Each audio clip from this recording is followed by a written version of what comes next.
वबरकातुहू। Safa Urdu primary school Tahurabad वागी road Wazirabad Nadir की जानिब से ऑनलाइन तर्ज तालीम के तहत आज क्लास 5th सब्जेक्ट इंग्लिश में सेंटेंस रेस देखेंगे। Sentence race.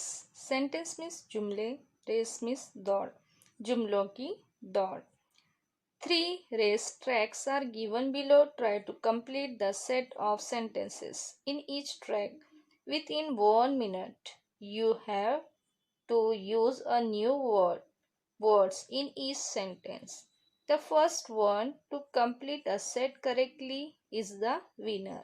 देखिए ये सेंटेंस रेस दी हुई है। इसमें क्या है, जेल में क्या किए गए हैं, 3 दौड़ पट्टे दिए हुए हैं।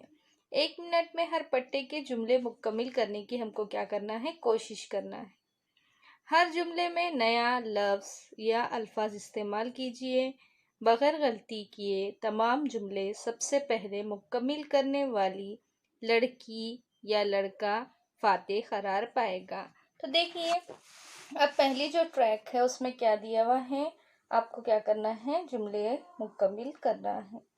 देखिए आई एम गोइंग, इस तरह से लिखेंगे। इसके अलावा आप दूसरे भी अल्फाज क्या है इस्तेमाल कर सकते हैं।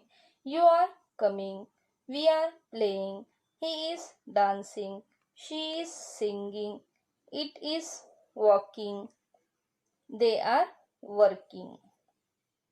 देखिए अब दूसरी जो दौड़ पट्टी दी हुई है उसको किस तरह से कंप्लीट करेंगे। I like birds, you like animals, we like fruits, he likes to play, she likes to read, it likes to sleep, they like party। देखिए अब तीसरी जो दौड़ पट्टी है उसको किस तरह से करेंगे। I have a pet, you have a dog, we have gold coins, he has many friends, she has 2 cars, it has wings, they have flowers। इस तरह से ये क्या है, 3 जो दौड़ पट्टे दिए हुए हैं इसको क्या करना है, कंप्लीट करना है। आज के लिए इतना ही काफ़ी है। इंशाल्लाह अगले वीडियो में मुलाकात होगी। आप तमाम से गुजारिश है कि इस वीडियो को बार बार देखें, लाइक और शेयर करें, सफ़ा स्कूल के इस चैनल को सब्सक्राइब करें। अल्लाह हाफिज़।